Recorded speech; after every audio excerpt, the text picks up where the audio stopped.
Alright, so chapter 8.1, 8.4 is combined together. We're solving systems of equations. In 8.1, they are linear equations. In 8.4, they don't necessarily have to be linear equations. They'll call them nonlinear. So we are going to be looking in our chapter review, found on page 860. We got 4 problems to look at. Numbers 1, 4, 25, and 28. Alright, so number 1. It says solve by the method of your choice. Identify systems with no solution and systems with infinitely many, using set notation to express their solution sets. So what we got here, y equals, one second.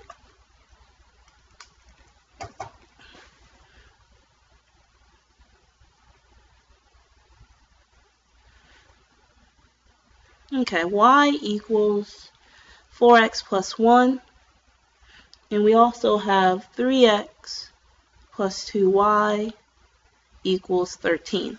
And they want us to solve the system of equations.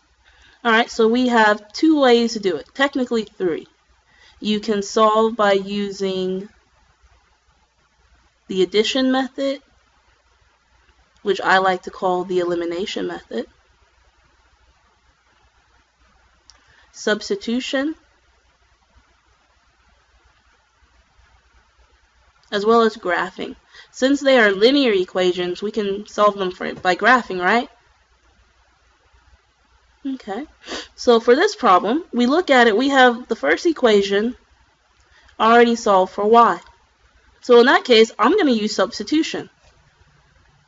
Okay, so with substitution, the rule is to take one of the equations and substitute it into the other equation. This says y equals 4x plus 1. So everywhere I see a y, I am going to make it 4x plus 1. So now I have 3x plus 2 times 4x plus 1 equals 13. All you're doing is substituting one equation into the other. Everywhere you see a y, you're going to make it 4x plus 1. And now you get to solve for x. So you have 3x plus 8x plus 2 equals 13. So 11x plus 2 equals 13. Subtract 2 on both sides. You have 11x equals 11. Divide by 11. And you have x equals 1. So that's the first part. Now you need to find the y. Take x equals 1 and you can plug it into either equation, equation 1 or equation 2, and you would solve for y. I'm going to choose to plug it into equation 1 because it's already set up for me. So I have y equals 4 times 1 plus 1. And that be y equals 4 plus 1, which is 5.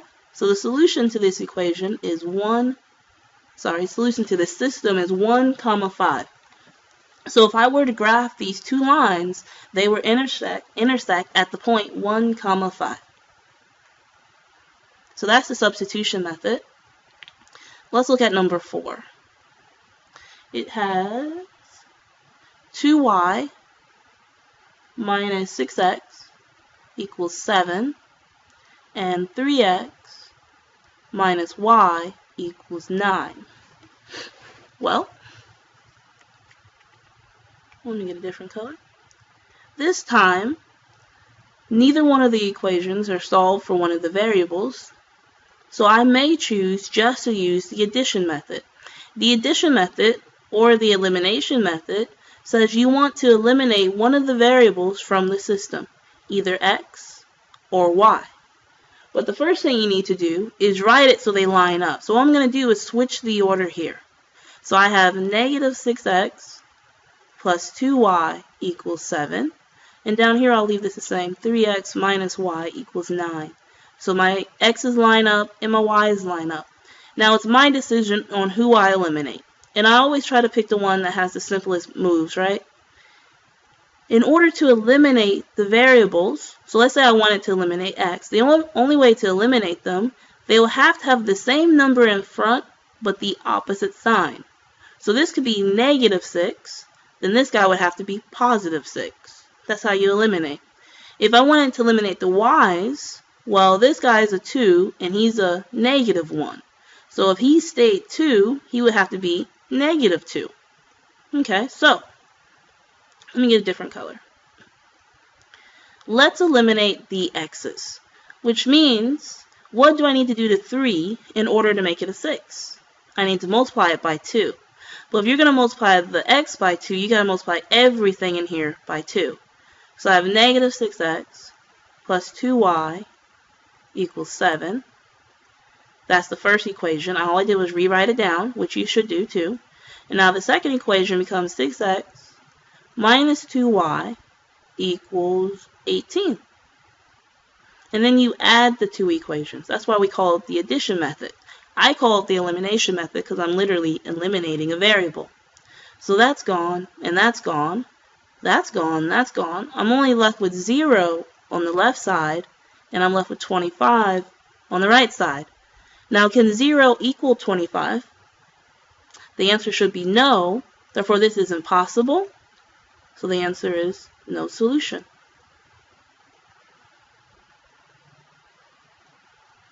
Okay? So 8.1 is solving systems of equations, linear systems of equations. You may solve using the addition or substitution. And you can also graph if you like. The substitution method just says you're going to substitute one of the equations into the other equation and solve for your variable. And then you're going to take that answer and plug it into any equation to find the other variable. The elimination or the addition method says that you want to eliminate a variable from your system altogether. So your goal is to make sure the number in front of the variables are the same with opposite signs. So negative 6 plus positive 6, that's 0. So technically, basically, I eliminated the x's. It just so happened that the y is also eliminated. It will not always be like this. Alright, so we have two more problems to work. Number 25 and number 28. Number 25 is in 8.4, and it says solve each system by the method of your choice. So I have 5y equals x squared minus 1, and I have x minus y equals 1. This time I'm dealing with non-linear equations. So I could do it, my methods still are the same. I can solve by substitution, the addition method, and graphing sometimes. Not always possible. You may not always be able to graph a nonlinear equation, but if you can, you may try. So, substitution or elimination, that's our main focus here. So let's see. Okay, so I need to decide, am I going to do substitution or elimination?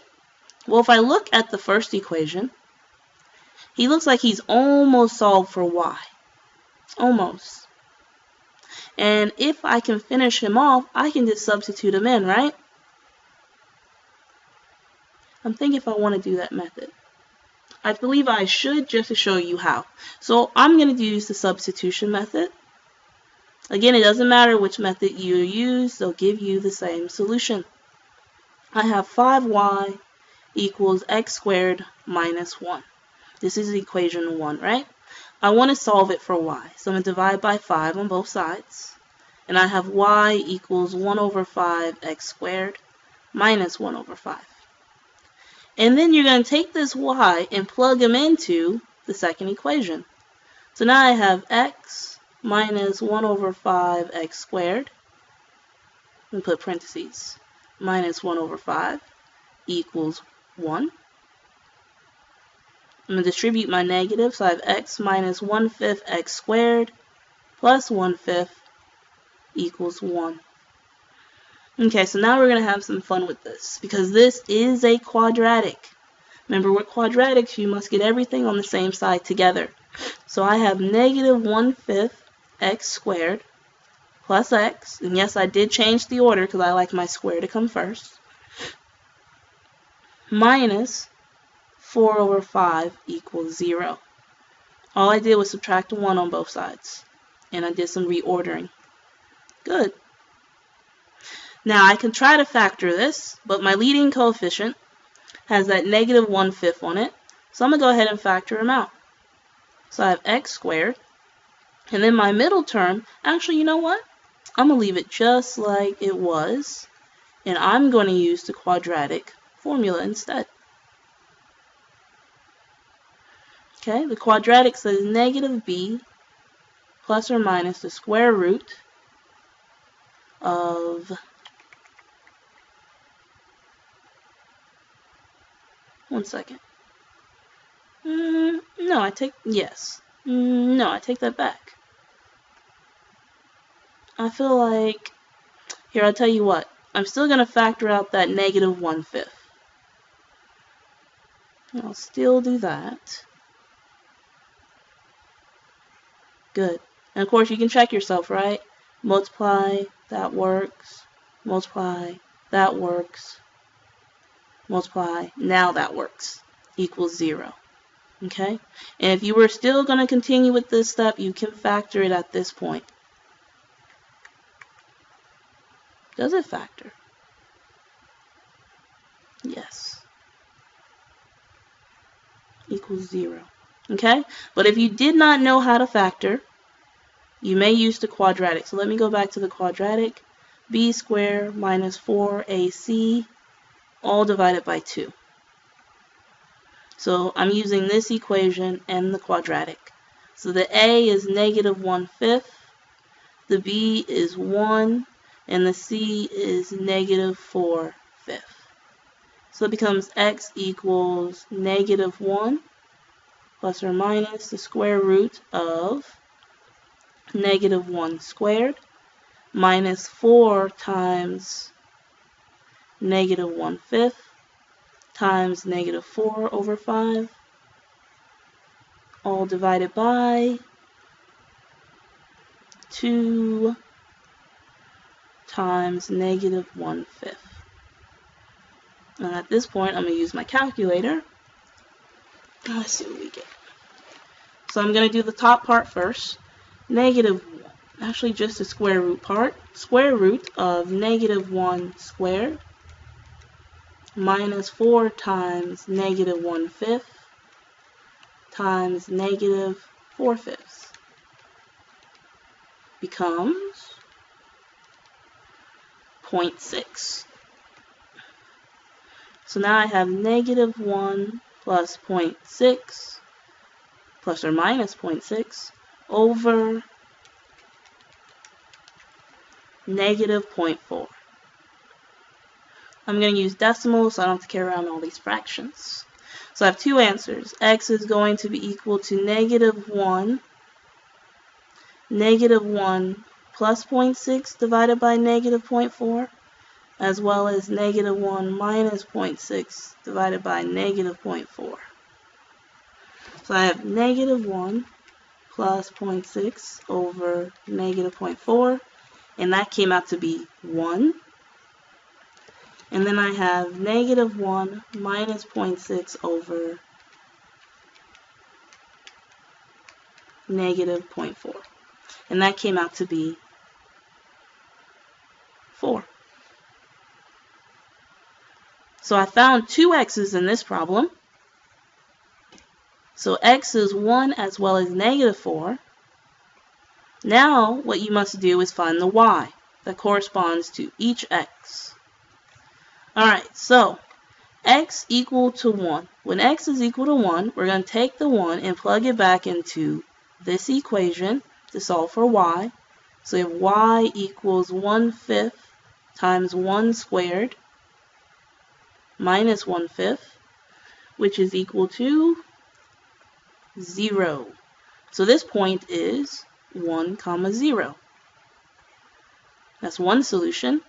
And then when x is equal to 4, you had y equals 1/5 times 4 squared minus 1/5, which is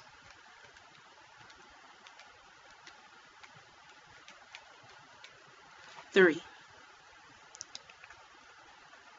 So this answer was 4, 3.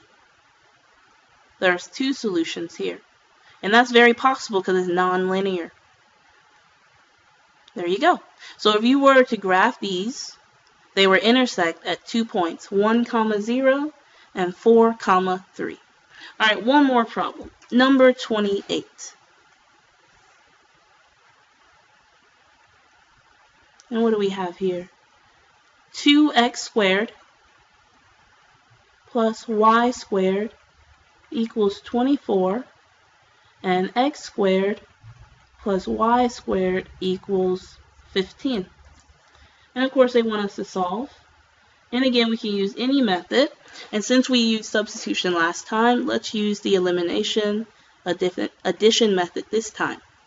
So which variable should we eliminate? It's our choice, right? If we were going to eliminate the variable, it has to be like terms.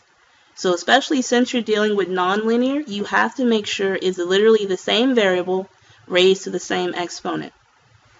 So this is an x squared and that's an x squared, so I can eliminate them. This is a y squared and that's a y squared, so I can also eliminate them. The question is, how would I do it? I will want their coefficients to be the same value but a different sign. And who has the simplest method? Well, I will eliminate the y's. This has a coefficient of 1, which means I need him to be -1. And how do I do it? By multiplying by -1. So I have 2x squared plus y squared equals 24. That's just rewriting the first equation. And then I have -x squared minus y squared equals -15. And then you add the 2 equations together. This becomes x squared. This disappears, equals 9. Take the square root on both sides. And you have x equals 3 as well as -3. Now, one at a time, you're going to plug it back in to solve for y. So I'm going to start right here. When x is equal to 3, I'm going to use the bottom equation. That becomes 3 squared plus y squared equals 15. So y squared is equal to, is that 9? Subtract from 15, isn't it 6? So y, take the square root on both sides. So y is equal to plus or minus the square root of 6. Because remember, it's a square, so it has 2 answers, the negative and the positive. So I have 2 points here, 3, positive 6, as well as 3, negative 6. Great. Now what about when x is equal to -3? Now it's -3 squared plus y equals 15. So again, y squared equals 15. So again, I end up with y squared equals 6.